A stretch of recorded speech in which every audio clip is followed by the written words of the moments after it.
It's a brand new month. It's a second month for TNA's re-emergence as TNA, and it's my first time doing a solo review of a TNA show. God help us. Oh, welcome back to Fog Wrestling. It is the 1st of February 2024, and here today we're looking at TNA. Cross the line, damn it. So let's dive straight into the show. We did begin with a recap of last week. Of course, Nick Nemeth is still the favourite flavour in town. And we kick off with a guy. We're taking on Trey Miguel, one half of the Radicals, or the Rascals, whatever. Not the Radicals. I wish it was the Radicals, even though they were boring as well. I mean, the match is alright. I like Dolph Ziggler, right? I think he should have went to TNA about 8 years ago. You know, like, the guy's 43. I'm not saying Dolph Ziggler can't give you, like, another 10 years. Of course he could, but it's just this day and age of wrestling. Everyone's done. Like, they think Dolph Ziggler's 43 is insane, but then you realise, well, hold on, actually, he debuted at, like, what, 18, 19 years ago? It's incredible. Wrestling, you know, we're all getting old. At the end of the day, hits him with a super kick, though. 1, 2, 3. He defeats Trey Miguel. He celebrates. This is exactly what should be happening with Nick Nemeth. I think the guy should be getting the belt. Honestly, he's going into this feud with Stevie Macklin, right? And it's doing nothing for nobody. You should give see when a draw the size of Dolph Ziggler comes in to your company, you should give him the belt. And that's not to suggest that Dolph Ziggler's Hulk Hogan, but come on. The guy's the biggest thing they've got. Now, if they actually wanted to push like Billy Ray in a serious fashion, or when had Van Damme, then they could absolutely be world champion, but not this way, brother. But Stevie Macklin runs down, beats him up. He's with the rest of the Rascals. They celebrate. He's wearing like this weird t-shirt, jobber t-shirt in my eyes. We then cut backstage. Con tells Diener that the design is dead, so the design is no more. It is all over. Mike Bailey then runs into Steve Macklin and the Rascals, and yeah, he gets shut up, damn it. Shut up. Steve Macklin, this guy doesn't do it for me, never will do it for me, honestly.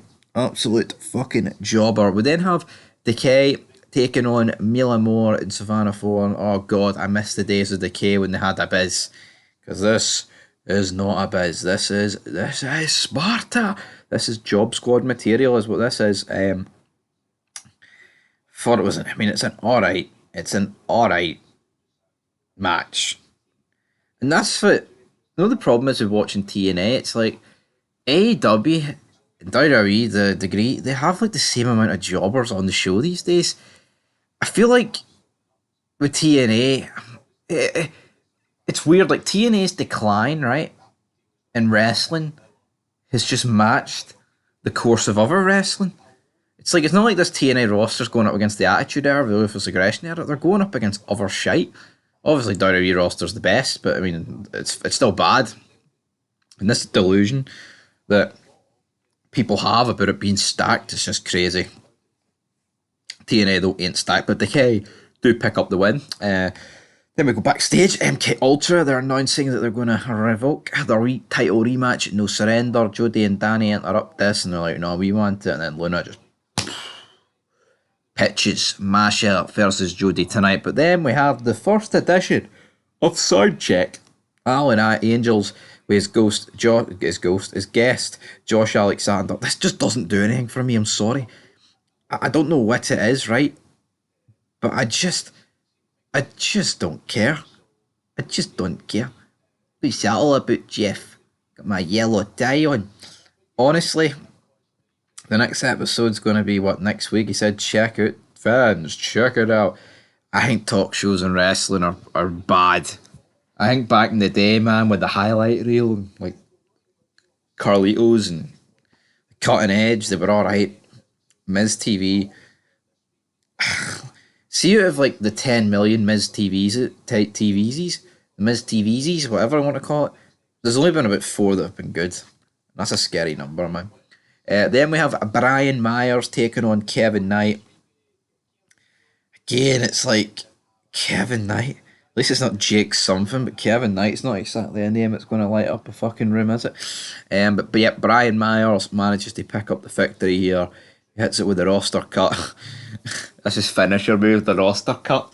which is ironic considering half this roster could probably get cut and no one would even realise in the slightest. Then after the match, Eddie Edwards and Myers are circling Knight in the ring, but guess what? Oh no, it's Kushida. He runs down, he evens the odds. Oh yeah, then the system exit the ring like, well, we'll fight you on your time. GM Miller then speaks to Sabin about Mustafa Ali. He's like, you can't call himself the X Factor. We then suddenly cut into a new vignette, and then the good hands then confront Sabin and tease about going after the gold. So we'll have to wait and see how this is going to go. But Mustafa Ali, the guy's a bum. You'd be led to believe the guy's a draw. I'm sorry to burst your wee bubble, son. You're no.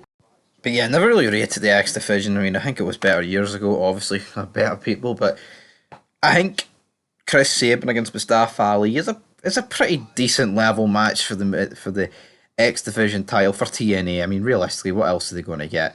If we're being honest about it, Frankie Kazarian then comes out. He says, yeah, I want to come back to this company. A year ago, I've helped the TNA revival. I'm the man. He says the fans have permission to hate me now. So yeah, I mean, honestly, a bit of a dead promo for Frankie Kazarian. I wasn't really feeling this. The system are celebrating backstage when Shelley then tells Moose that he wants his rematch. So who knows how that's going to go? But Jesus Christ, it's like, say the next pay-per-view, which is No Surrender, by the way, are we going to get Moose versus Alex Shelley? Like, come on. Then we get a new vignette for Ash by Elegance. Weird again. Just don't really understand. Dana Brooke here. Then Diener enters the ring, grabs the mic. He announces to the crowd that the sign is dead. He admits it might even be his fault. Then PCO comes down. Dun, dun, dun, dun. This guy hits the PCO salt. 1, 2, 3. Defeats Diener. I like PCO. I don't know what it is. Con then runs up from behind and attacks PCO. He's like, I say when it's over, motherfucker. Then he snaps Diener's neck. Good night. Rhino comes down.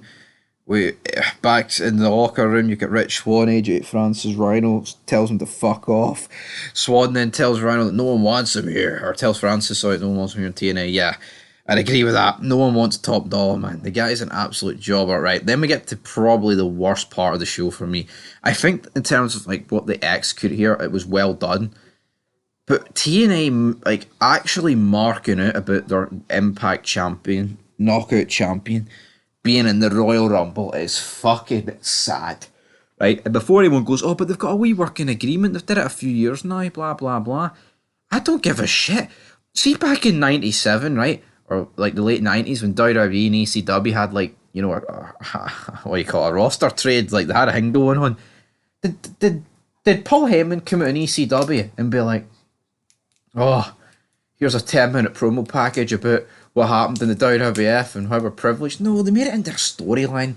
And honestly, like, why not make this in their storyline? But obviously, I get it. No one in WWE is going to be there to, like, continue it, so to speak.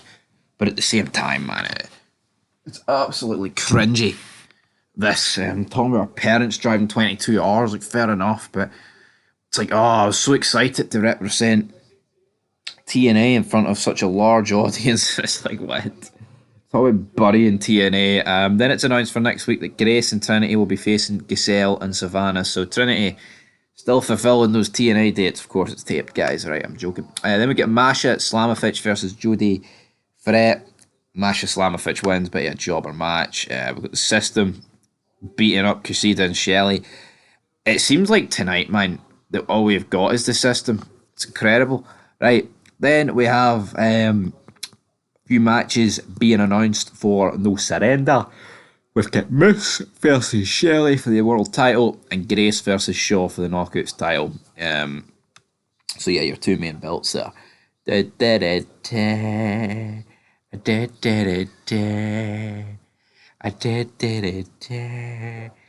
Anyway, then we have ABC versus GYV in a best of 3 series match. This match felt like it went on forever. It kind of did go on forever. GYV win. It's just a bunch of jobbers in this, man. I'm sorry. I'm not going to hype up any other way. But anyway, guys, I want you to leave your thoughts down below. I'm going to give this show... I'm going to get a 2 out of 10. I actually thought there was a good I thought the segments were good, and I didn't mind the Dolph Ziggler match, but a lot of jobbers on TNA. But like I said, it's not like the other two companies are producing loads of stars these days. But anyway, 2 out of 10. Till next time, peace.